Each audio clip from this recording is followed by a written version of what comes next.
वो पहले दिखाना शुरू कर दिए ना, वही तो कह रहे हैं आपसे। हाँ रेडी।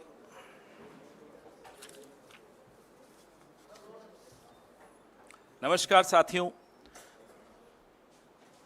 अक्सर हम लोग मानते भी हैं, जानते भी हैं कि डॉक्टर भगवान का दूसरा रूप होते हैं और एक स्वस्थ देश, एक स्वस्थ समाज, एक स्वस्थ परिवार, एक स्वस्थ व्यक्ति डॉक्टर ही बनाते हैं। लेकिन अगर उस डॉक्टर को बनाने की प्रक्रिया अस्वस्थ हो जाए तो वो डॉक्टर कैसे एक स्वस्थ नागरिक को बनाएगा? मैं आंकड़े पीछे चलते रहेंगे, मैं साथ साथ बोलता रहूंगा ताकि आपको समझ में आए कि क्या हैं ये आंकड़े। नाम है नीट। कहीं से भी रिजल्ट देखने के बाद क्या आपको लगता है कि ये प्रक्रिया नीट है, ये प्रक्रिया साफ है, स्वस्थ है, स्वच्छ है? बिल्कुल नहीं लगता। अगर ये आप आंकड़े देखेंगे, 24 लाख बच्चों का भविष्य धूमिल हो रहा है, उस पर पानी फेर दिया गया है इस परीक्षा के माध्यम से। पहले क्या हुआ? तारीख बढ़ाते रहे, बार बार तारीख बढ़ा रहे थे और फिर पूरे सिस्टम की पोल 4 जून को खुल गई। 4 जून पर भी फिर आएंगे, पहले चर्चा इस पर कर लें। पूरे के पूरे 720 आउट ऑफ 720, 720 आउट ऑफ 720, आप पीछे आपके सामने स्क्रीन पे जो आंकड़ा दिख रहा है वो देखिए। इसको 67 टॉपर्स थे जिसको 720 में से 720 अंक मिले इस साल। पिछले साल कितने थे? उसके पिछले साल कितने थे? ये तमाम आंकड़े ये विनीत जी ने हमारे रिसर्च करके मुझे दिया। ये बड़ी अच्छी रिसर्च इन्होंने की, ये आपको सारे आंकड़े इसमें दिखेंगे। पिछले 8 सालों में, चलिए पिछले साल का तो छोड़िए, पिछले 8 सालों में सिर्फ 7 ऐसे छात्र थे जो पूरे में से पूरे अंक लाए हों। 8 साल में 7 छात्र और 1 साल में 67 छात्र। यह अपने आप में चौंका देने वाला आंकड़ा है। शिक्षा मंत्री जी कोई जवाब नहीं। ये एक्स्ट्रा 2AB कहां से आया? प्रधानमंत्री की भाषा में अगर पूछें तो ये 2AB आया कहां से एक्स्ट्रा? उनको बड़ा शौक है इस तरह के इक्वेशन देने का। जयराम जी होते तो बड़ा मुस्कुराते इस बात को सुनकर, उनको भी बड़ा प्रिय लगता है ये उदाहरण। अब ये परीक्षा पे चर्चा से प्रेरणा मिली बच्चों को, ये तो हम मान नहीं सकते।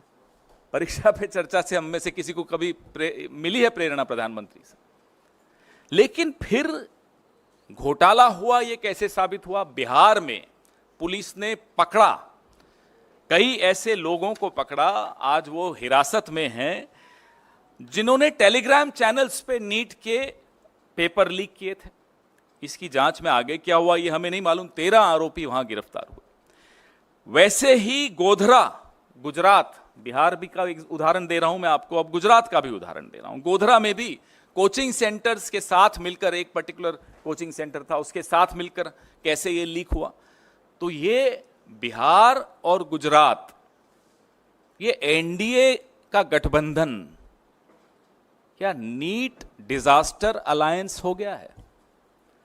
एक उदाहरण बिहार से है, दूसरा उदाहरण गोधरा से है, प्रधानमंत्री जी की कर्मभूमि से है। सोचिए, इतना बड़ा घोटाला। कल माननीय सर्वोच्च न्यायालय ने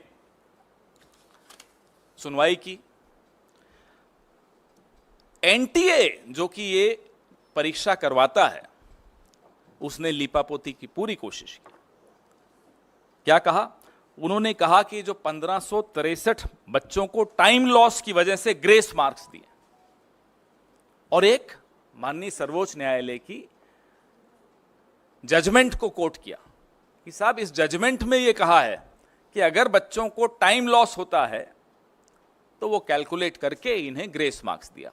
उसी जजमेंट में यह स्पष्ट लिखा है कि इंजीनियरिंग और मेडिकल इसमें नहीं आते, इस कैटेगरी में नहीं आते, उनको इस तरह से टाइम लॉस के ग्रेस मार्क्स नहीं दी जा सकते। आप सोचिए कि जजमेंट तक को ट्विस्ट करके यह सरकार किस स्तर पर गिरकर लीपापोती कर सकती है, 24 लाख बच्चों के भविष्य को अंधेरे में डाल सकती है, यह हमने कल सुना और देखा।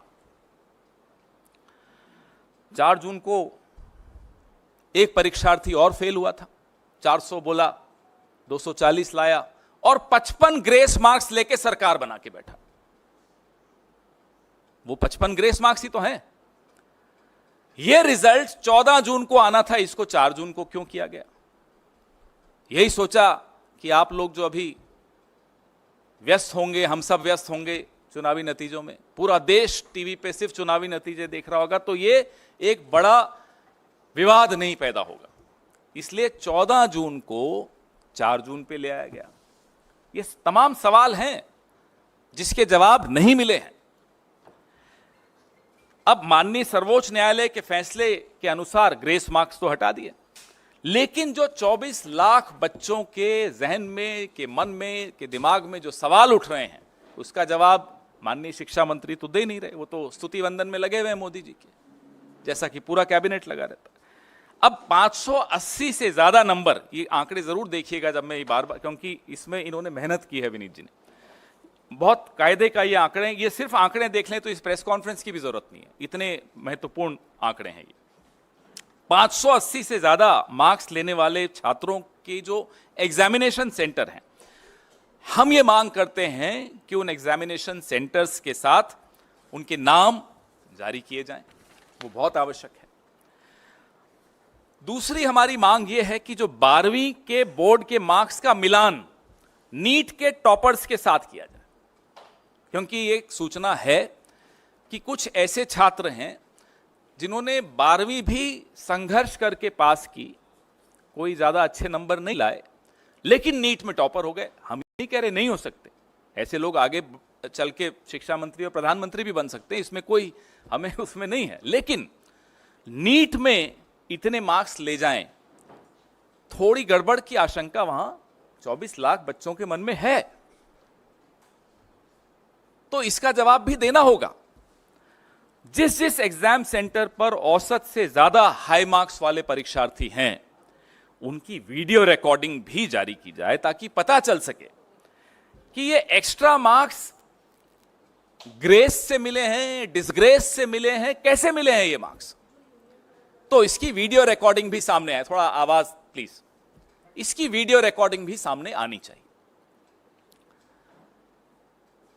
अब इसमें कुछ और महत्वपूर्ण बिंदु, एक सबसे ज्यादा यह है जो इन्होंने ही मुझे सुबह बताया कि एक विंडो खोली गई 2 दिन की, उसमें बच्चों ने ऑप्शन दी कि नहीं मुझे ये नहीं, ये सेंटर चाहिए। बिहार का एक बच्चा गुजरात के सेंटर में एग्जाम देने जाए, वो भी उस विंडो का फायदा उठाते हुए बोले नहीं मुझे ये नहीं, बिहार का सेंटर नहीं चाहिए, गुजरात का सेंटर चाहिए, 1500 किलोमीटर दूर का सेंटर चाहिए। ऐसे कई उदाहरण हैं। हम ये भी मांग करते हैं कि उन तमाम बच्चों की सूची भी सार्वजनिक की जाए जिन्होंने इस विंडो का लाभ उठाते हुए अपने सेंटर्स बदले, और ऐसे बच्चों की भी सूची सामने लाई जाए जो हैं राजस्थान के और जा रहे हैं केरला, उदाहरण दे रहा हूं, एग्जाम देने इतना दूर जा रहे हैं, ना उनके कोचिंग सेंटर के पास है वो सेंटर एग्जाम का, न उनका जहां वो रहते हैं वहां के पास है, तो इतना दूर जाने की क्या आवश्यकता पड़ी। तो कई चीजें निकल कर आएंगी अगर इसका जवाब हमको मिलेगा तो। एक दुर्भाग्य यह भी है कि रेल मंत्री हो, शिक्षा मंत्री हो, गृह मंत्री हो और भगवान के अवतार खुद हों प्रधानमंत्री, कोई अकाउंटेबिलिटी नहीं लेना चाहता। जवाबदेही का जो एक संस्कृति थी इस देश में, वो लाल बहादुर शास्त्री जी की हो, वो माधवराव जी सिंधिया की हो, वो संस्कृति अब आपको बिल्कुल नहीं दिखती। चलिए इस्तीफा आप नहीं दे रहे, यूपीए के शासनकाल में सिर्फ आरोप लगते थे, बाद में झूठे भी साबित हो गए, आरोप लगते थे और इस्तीफा हो जाता था, जवाबदेही थी। आज वो मंत्री मुस्कुराते हुए आरोप हम पर सब पर लगाता है, इस देश के नागरिकों पर लगाता है कि ये मोटिवेटेड प्रोटेस्ट हो रहा है। थोड़े दिनों में देश विरोधी भी हो जाएंगे ये बच्चे, देख लीजिएगा, इनको राष्ट्र विरोधी कह दिया जाएगा जो प्रोटेस्ट कर रहे हैं। आत्महत्याएं हो रही हैं इन पेपर लीक्स को लेकर, और मंत्री मुस्कुराते हुए कहता है मोटिवेटेड प्रोटेस्ट हैं। कहां है वो जवाबदेही की संस्कृति? Where is that culture of accountability which we saw in the past, even in the UPA era? I am not going to Mr. Lal Bahadur Shastri and Mr. Madhavrao Sindhya ji. Even in the UPA era we saw this. Just an accusation and people would resign. Later, of course, those accusations were proved wrong. Yet there were resignations, there was accountability, there was a respect for public opinion, there was respect for the media. अब वो कहां है सम्मान media का? वो सम्मान कहां है उन लोगों का जो सवाल पूछते हैं? आप इसी पर सवाल अपने सीमित रखिएगा तो उचित रहेगा। प्रेस रिलीज और ज्यादा विस्तृत है, इसमें और आंकड़े हैं, और मैं फिर से मेरे सहयोगी विनीत पुनिया जी को धन्यवाद देता हूं जिन्होंने आज सुबह सुबह ये आंकड़े मुझे दिए। जी,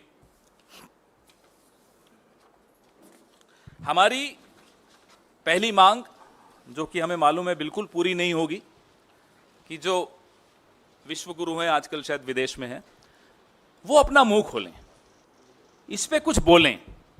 परीक्षा पे चर्चा करने वाले ढंग से पर्चा नहीं करवा पाते, तो हम उनसे मांग करते हैं कि वो अपना मुंह खोलें और इस पर कुछ बोलें।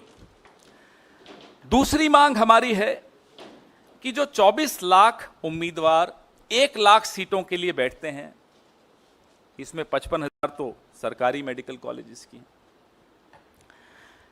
ये छात्र अब सरकारी कॉलेजों में कैसे दाखिला ले पाएंगे? इस साल 600 अंक पाने वाले उम्मीदवारों की संख्या 80,468 है। इमेजिन, आप सोचिए, कल्पना कीजिए, 1 लाख सीटें हैं, 55,000 सरकारी सीटें हैं, 600 अंक पाने वाले 80,468 हैं। सरकारी में इनकी एडमिशन कैसे होगी? इसमें एससी, एसटी, ओबीसी, ये तमाम जो रिजर्वेशंस हैं, इन सब का भी क्राइटेरिया है। इस पे कोई, किसी के मन में कोई स्पष्टता नहीं है। हमारी तीसरी मांग है कि अगर सरकार का दावा है कि ये पूरी तरह से पारदर्शी परीक्षा है, तो पिछले साल और इस साल जो 580 से अधिक अंक प्राप्त करने वाले छात्रों का पूरा परिणाम एनटीए द्वारा सार्वजनिक किया जाना चाहिए। 580 से अधिक अंक प्राप्त करने वाले छात्रों के सेंटर्स क्या थे, एग्जामिनेशन सेंटर्स, वो भी सार्वजनिक करने चाहिए, ताकि पता चले कि वो छात्र अपने गृह स्थान से या अपने कोचिंग सेंटर के स्थान से कितना दूर जाकर एग्जाम दिया, और फिर कारण भी हमें जांच करने चाहिए कि क्यों इतना दूर गया। कुछ ऐसे छात्र हैं जो 1500 किलोमीटर दूर जाकर एग्जाम दे रहे हैं, क्यों दे रहे हैं? सेंटर आपके पास में ही है तो भी आप उस सेंटर पे नहीं गए।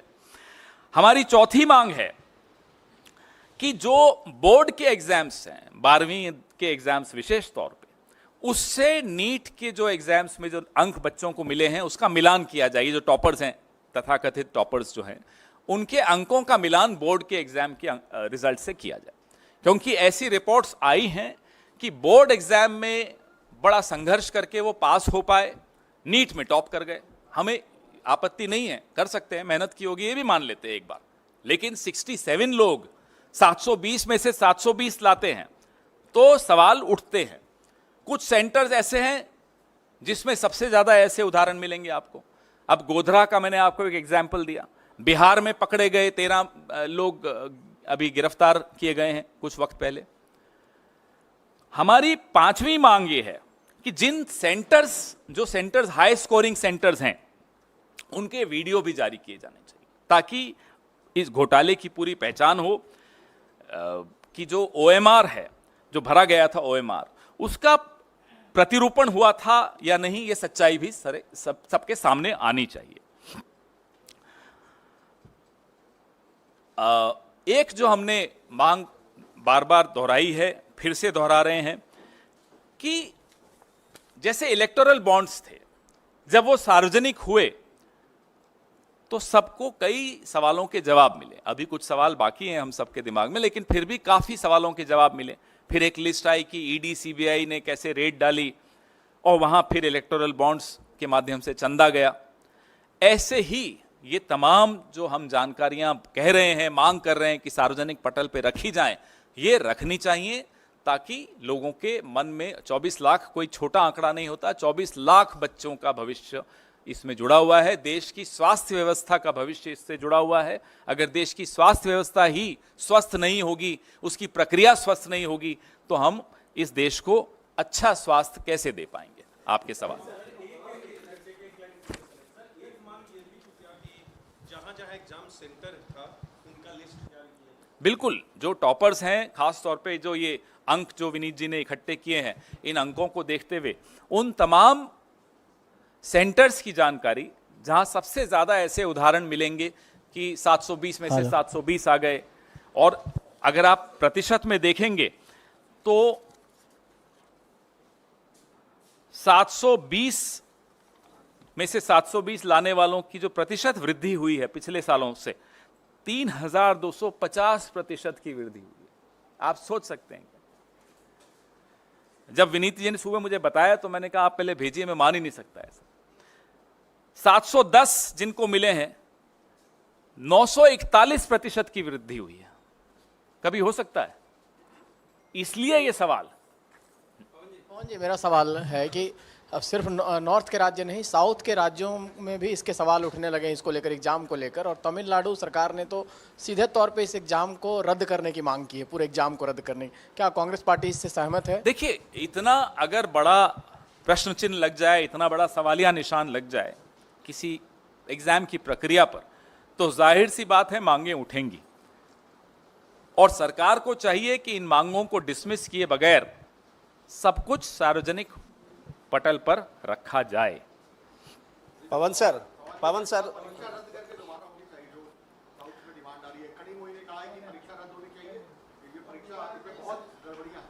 नहीं, अब देखिए, कल सुप्रीम कोर्ट ने कुछ एक राहत जरूर दी, लेकिन ये सवालों का उत्तर तो अभी नहीं मिला।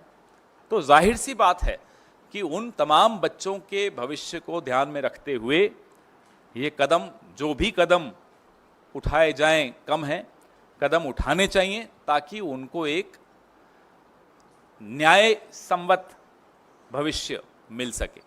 There should be justice to all the children who work hard, who prepare hard for these exams.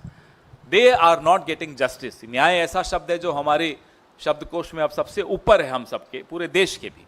Sir, जो बच्चे जो क्या होनी चाहिए sir? He in fact went on to say that there is a committee that has been constituted where the NTA is investigating whether there has in fact been any irregularity. Why this mad rush to give a clean chit? This government has a very strange habit of rushing and giving clean chits. If there was no leak, what are these 13 people doing behind bars in Bihar? I ask. What about the center at Godhra, where there is evidence of 26 crores being negotiated, and out of these 26 crores, 12 crores was already transacted for exams. This is in Gujarat. So that's what we are saying. Please make public all these details of the centers where these toppers are there, their 12th class results, the videography of those centers, and how many students availed of that window of 2 days and sought to change their centers. Everything will be out with all these when all these details are made public. पवन जी मेरा सवाल ये है कि शिक्षा मंत्री धर्मेंद्र प्रधान है, इसके पहले, इस सरकार के पहले भी वही थे, इस बार कंटिन्यू हुए हैं। आपने जिम्मेदारी की बात की, क्या लगता है जिस तरह से शिक्षा मंत्री बार बार कह रहे हैं कि कोई पेपर लीक नहीं हुआ, कोई गड़बड़ी नहीं हुआ है, इतने छात्रों का भविष्य दांव पर लगा है, आप जिम्मेदारी की मांग कर रहे हैं, क्या शिक्षा मंत्री के इस्तीफे की मांग कर रहे हैं? आपकी जिम्मेदारी लेते हुए इस्तीफा दें? हम मांग तो वो करें जो संभव ही नहीं है। ये लगता है आपको इस्तीफा देंगे? इनको, इस सरकार को, सत्तारूढ़ दल को, जब तक ये यहाँ की देश की जनता और हम लोग मिलकर खदेड़ के नहीं निकालेंगे, निकलेंगे नहीं। अभी ग्रेस मार्क्स से चल रहे हैं, तो इनसे हम इस्तीफा तो लोग जब चाहेंगे इनको निकाल देंगे, चिंता मत कीजिए। लेकिन अगर पटना की आर्थिक अपराध इकाई ने पाया कि 5 मई को होने वाली परीक्षा से पहले ही प्रश्न पत्र पहुंच गए लोगों के पास, वो रैकेट उन्होंने एक्सपोज किया, तो शिक्षा मंत्री किस दावे के साथ कह सकते हैं कि कोई गड़बड़ हुई नहीं? 60 करोड़ तक की लेन देन की खबरें हुई, छपी थी, आप लोगों ने भी पढ़ी थी। 30 से 50 लाख रुपए लोगों से लिए गए एग्जामिनेशन पेपर के। तो ये सब बातें तो अखबारों में ही और मीडिया के ही माध्यम से आई थी। जी, एक एक करके माइक दे दो, एक एक करके। सर मेरा सवाल माइक आ जाए फिर पूछ लीजिए। सर मेरा सवाल इस डेटा को लेकर है। किसको लेकर है? डेटा को लेकर है। आप जो दिखा रहे हैं आंकड़े, उसमें जो चेंज इन परसेंटेज दिख रहा है, इसके पीछे दो जो लॉजिकल रीजंस अभी तक सामने आए हैं वो ये है कि पिछले सालों से इस साल का जो सिलेबस था एनसीईआरटी का नीट के लिए, वो 15 to 20% रिड्यूस किया गया, ग्रेडिंग ऑफ पेपर्स इजी की गई, और जो बच्चे थे, जो आप कह रहे हैं कि 2 दिन का विंडो मिला रजिस्ट्रेशन के लिए, क्योंकि काफ़ी कंप्लेंट्स उस वक्त आई थी बच्चों की कि रजिस्ट्रेशन नहीं हो पा रही क्योंकि वेबसाइट पे लॉक जैम था, तो उनके लिए रजिस्ट्रेशन खोली गई थी एनटीए की तरफ से। तो क्या आप ये चाह रहे हैं कि अब एनटीए जो बच्चों के जो रजिस्ट्रेशंस हैं और उनके सेंटर्स हैं उनसे क्रॉस मैचिंग करके उनके जो प्रीवियस 12th के मार्क्स हैं और वो भी नीट के मार्क्स है वो क्रॉस मैच करें? क्योंकि सर ये डेटा आना तो फिर मुश्किल ही होगा। क्यों मुश्किल होगा? देखिए, इट्स नॉट सो, इतना मुश्किल नहीं है कि उस 2 दिन की विंडो में, हम उस 2 दिन की विंडो को क्यों खोला गया उस पर सवाल अभी नहीं उठा रहे। हम ये सवाल उठा रहे हैं कि उस 2 दिन की विंडो में ऐसे कितने और कौन से बच्चे हैं जिन्होंने सेंटर्स बदले, राइट? आपने पूछा आंकड़ों पे जो सवाल, मैं अपने सहयोगी विनीत पुनिया जी को कहूंगा कि इसका उत्तर दें। देखिए, बड़ा सीधा सवाल है, सीधा जवाब है कि अगर मार्क्स बढ़ रहे हैं, अगर स्कोरिंग इजी थी, अगर एग्जामिनेशन का टेस्ट इजी था, तो सबके मार्क्स बढ़ेंगे ना। हाई स्कोरिंग मार्क्स तो बढ़ रहे हैं पर डिस्प्रपोर्शनेटली। जो हाई स्कोरिंग मार्क्स हैं, जिसको आप 600 एंड अबव काउंट कर सकते हैं, उसमें जो इंक्रीज है एक अजीब, ये ह्यूमन इंटेलिजेंस के अगेंस्ट है। जो क्वेश्चन पूछा जा रहा है, जो गवर्नमेंट का जो क्लैरिफिकेशन है, ये भी बिल्कुल बेसिक कॉमन सेंस के भी अगेंस्ट है कि आपका जो हाईएस्ट एंड होता है, आप कभी भी देखेंगे कोई भी मेरिट, जो टॉप पे लोग होते हैं वो कम होते हैं। जैसे जैसे आप नीचे पिरामिड में आते हैं वो नंबर बढ़ता जाता है। हमेशा कोई भी टेस्ट ले लीजिए, 99% लेने वाले बच्चे कम मिलेंगे, 98 वाले उससे ज़्यादा, 97 वाले उससे ज़्यादा, 90 वाले बहुत ज़्यादा, 80 वाले तो बहुत ही ज़्यादा, और 70 वाले तो सब भी होंगे। ऐसे ऐसे पिरामिड चलता है। ये पिरामिड अजीब पिरामिड है, जो ये ऐसे और फिर ऐसे होता है। ये लॉजिकल नहीं है। मैं इसलिए पूछ रही हूँ क्योंकि नीट जो है जी और सीयूईटी भी कंडक्ट करवाती है। अभी तक जी के एडवांस रिजल्ट्स आए हैं, सो उसको लेकर तो कोई भी धांधली, करप्शन या किसी भी तरीके के सवालों का उठना नहीं दिखाई दे रहा। सर देखिए, हमारा सवाल, हम कोई ब्लाइंड एक्यूजेशन नहीं कर रहे, हम एक सिंपल बात कर रहे हैं। Let there be investigation, independent, clear, transparent, clear way से स्टूडेंट्स को सेटिस्फेक्शन मिले। 24 लाख स्टूडेंट्स का सवाल ही नहीं है, उनके साथ जो कम से कम 4 लोग, जो एक बच्चा जब तैयारी करता है तो उसके 4 घर वाले साथ तैयारी कर रहे होते हैं, वो भी उतना ही इन्वॉल्व होते हैं उस एग्जामिनेशन में 2 साल के लिए। जिन्होंने एग्ज़ाम नहीं दिए हैं ज़िंदगी भर, दुर्भाग्य हमारा ये है कि वो लोग सरकार चला रहे हैं और उनको पता नहीं है कि एग्जामिनेशन का लोगों के लिए इम्पोर्टेंस क्या होता है। जो लोग एग्ज़ाम देते हैं वो जानते हैं कि अकेला बच्चा पढ़ाई करता है, उसके सब लोग तैयारी करते हैं। नंबर 1 बात।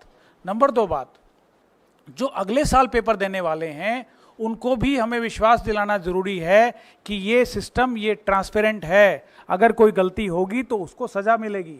ये गवर्नमेंट इस तरह से काम कर रही है जैसे कुछ गलती हुई नहीं। हम नहीं कह रहे कि ये हुआ या ये नहीं हुआ। Let government come out with all the data, with all the transparent thing, let there be investigation. As we are reiterating our demand for Supreme Court monitored investigation. That is the demand that we have been putting up for again and again. Thank you. Mike दे दो इन्हें। एक second. कल शिक्षा मंत्री ने जिस तरह से प्रेस वार्ता की, उनके बयानों में काफी विरोधाभास है। एक और कहते हैं कोई गलती हुई नहीं, कोई धांधली नहीं हुई, उसके बाद कहते हैं जो दोषी होगा उसको हम सजा देंगे। साथ ही साथ आप लोग को इशारा करते हुए कहते हैं कांग्रेस गलतफहमी में न रहे, कोई नेक्सस पाया जाएगा तो कार्रवाई होगी। जब आपको उनकी बातों में ही विरोधाभास नजर आ गया तो आप समझ लीजिए कि इन सवालों की कितने महत्वपूर्ण हैं ये सवाल, और क्यों इनके जवाब की आवश्यकता पूरे देश को है। ना केवल 24 लाख बच्चों को, लेकिन उनके अभिभावकों को भी, पूरे समाज को ये जानना, पूरे देश को ये जानना आवश्यक है कि हुआ क्या, कैसे इतने सारे बच्चों को 720 में से 720 मिल गए और कुछ सेंटर्स पे सबसे ज़्यादा ऐसे उदाहरण मिल रहे हैं। तो ये तमाम सवाल जो हम उठा रहे हैं, इनकी जांच और इनकी जवाब आवश्यक है। सर नीट के माइक दे दो इन्हें। बड़ी पार्टी होने के नाते और जो आपको मैंडेट मिला इस बार, जिससे आप काफ़ी खुश हैं आपकी पार्टी, क्या कार्रवाई की उम्मीद आप एक्सपेक्ट कर रहे हैं गवर्नमेंट से? क्या कार्रवाई होनी चाहिए, क्योंकि पूरी जनरेशन की बात है। अगर इस देश में इतनी चर्चा इस मुद्दे पर हो रही है, सोशल मीडिया हो, विपक्ष हो, छात्र और उनके अभिभावक हों, पूरे समाज में इसकी जगत बात चल रही है, हर राज्य में इसके बारे में सवाल पूछे जा रहे हैं, फिर भी अगर इस सरकार पे दबाव नहीं पड़ता और वो इसके जवाब नहीं देती, तो आप समझ सकते हैं कि ये किस तरह की सरकार है। जवाब तो इन्हें देना पड़ेगा। सर हाँ जी।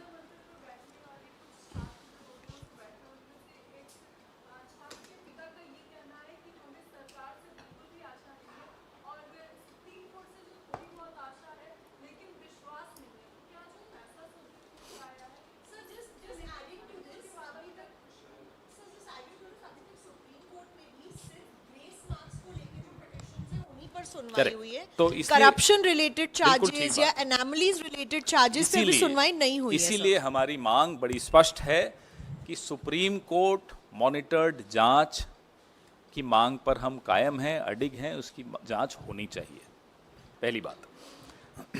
जी नहीं, अभी इसी पे भी बहुत सर इंपॉर्टेंट। नीट के अतिरिक्त सवाल है। नहीं नीट पे, अभी नीट पे ही रखिए, नीट पे पहले खत्म कर लो।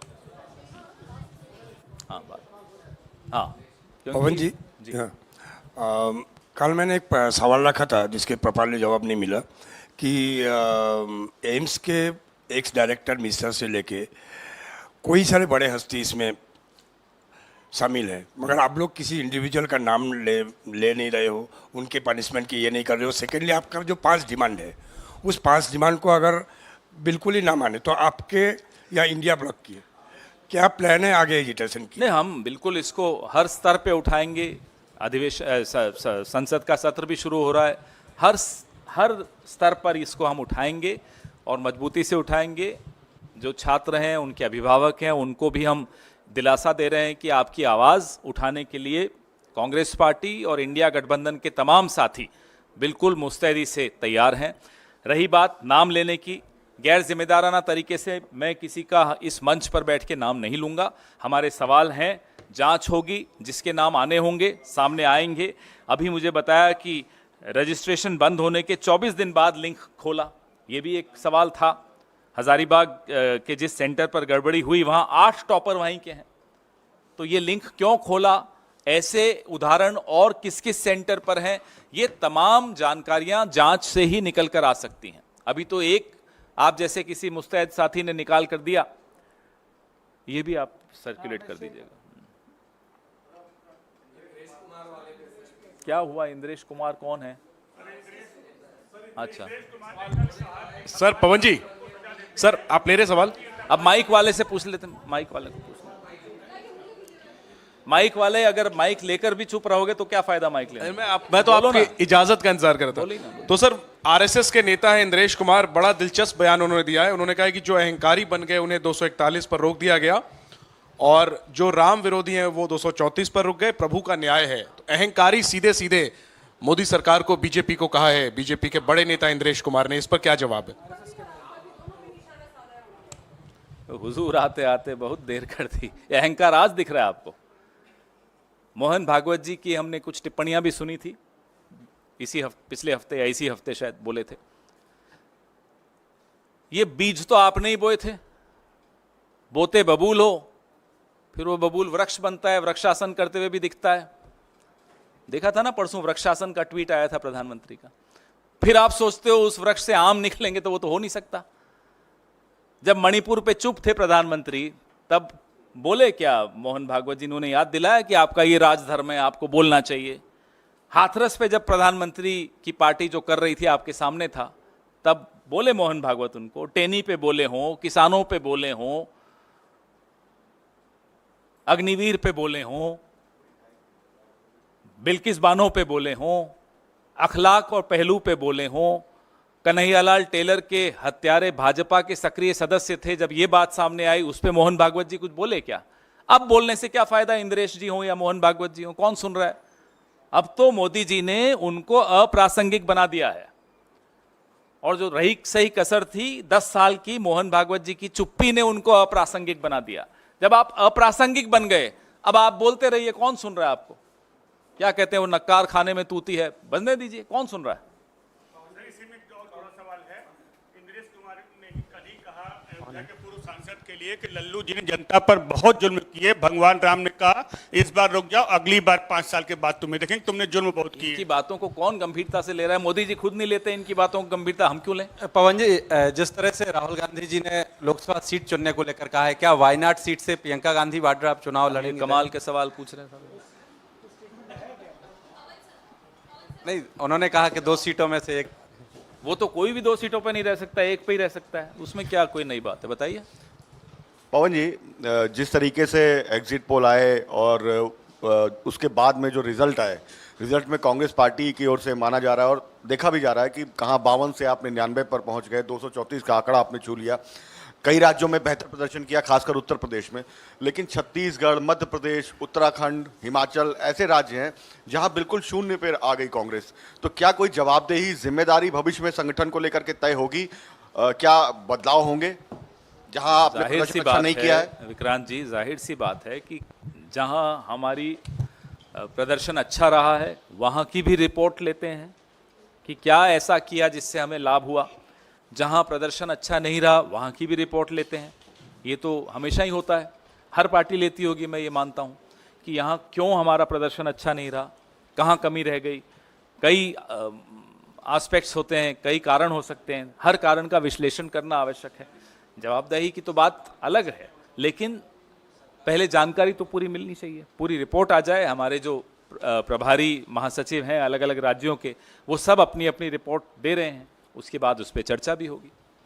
पवन sir, sir Kuwait fire incident के बाद में आज बॉडीज़ इंडिया पहुंच गई हैं, उसको लेकर लेकिन पॉलिटिक्स हो रहा है। केरला में जो हेल्थ मिनिस्टर है उन्होंने ये बात बोली है कि हम लोगों ने परमिशन मांगी थी, हमें कंसेंट नहीं मिला कुवैत जाने का। ज़्यादातर जो बॉडीज़ हैं वो केरला से बिलोंग करने वाली, उनकी फैमिलीज वेट करिए, लेकिन हम लोगों को वहाँ जाने का मौका ही नहीं दिया इस सरकार ने। इस पर आपको क्या कहना है? बहुत ही हृदय विदारक घटना हुई जिसमें हमारे भारत के कई नागरिक मौत के मुंह में समा गए। उन सब के परिवारों को हमारी तरफ से श्रद्धांजलि। अधिकतर केरल राज्य से थे।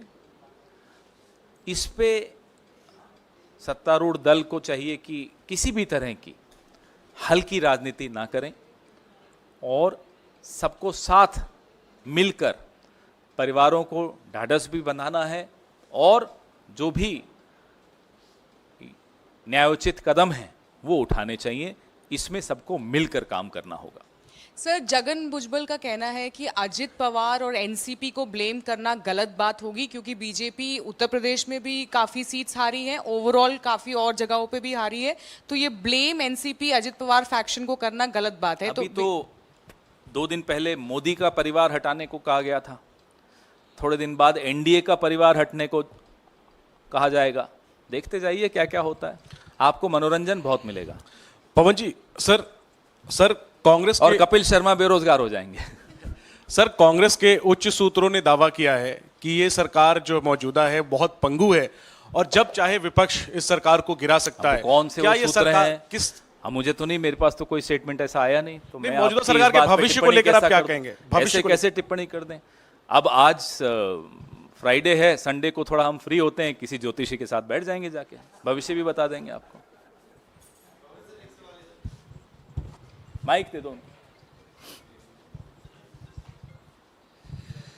दो छोटे सवाल है सर। अभी एक बोला था, अब दो हो नहीं, गए। दो इसलिए कि एक याद आ गया। एनटीए के चेयरमैन के इस्तीफे की एक तो मांग आप लोग करते हैं कि नहीं, और दूसरा सवाल मेरा दिल्ली से रिलेटेड है। आप उस सरकार में के हिस्सा थे जिस वक्त टैंकर माफियाओं को लेकर पूर्व मुख्यमंत्री शीला दीक्षित पे हमला करती थी आम आदमी पार्टी। आज दिल्ली अभूतपूर्व जल संकट से गुजर रहा है। हिमाचल ने पानी देने से मना कर दिया, हरियाणा पानी आने नहीं दे रहा है, सुप्रीम कोर्ट ने भी हाथ खड़े कर दिए हैं, और अभी भी दिल्ली में टैंकर माफियाओं के जरिए पानी पहुंच रहा है। क्या कहेंगे सर? उस वक्त इसी टैंकर माफिया की वजह से उस वक्त की शीला दीक्षित सरकार की आलोचना की जाती थी। आपने दो सवाल पूछे। पहला सवाल कि क्या हम एनटीए के चेयरमैन के इस्तीफे की मांग करते हैं। हम सुप्रीम कोर्ट मॉनिटर्ड जांच की मांग करते हैं। उसमें जिसका भी नाम आता है उसके खिलाफ जाहिर सी बात है कार्रवाई होनी चाहिए, और ये भी नहीं हो सकता कि मेरा कातिल ही मेरा मुंसिफ हो, वही जांच करें जिन पर जांच की मांग हो रही है, तो वो तो नहीं हो सकता। जब दिल्ली सरकार में शीला दीक्षित जी की जो कांग्रेस सरकार थी 15 साल थी, सोनिया विहार, वाटर ट्रीटमेंट प्लांट, ऐसे अनेक कदम उठाए गए थे जहां राजधानी में जो हर साल पीने के पानी की किल्लत होती थी उसको काबू किया जा सके, और बहुत हद तक सफलता भी मिली थी। इसके बारे में जो विस्तृत बात होगी, मैं हमारे जो प्रदेश का नेतृत्व है, दिल्ली प्रदेश कांग्रेस कमेटी के देवेंद्र यादव जी हैं, उनसे आग्रह करूंगा कि आपसे जल्दी ही आपको संबोधित करेंगे। हो गया?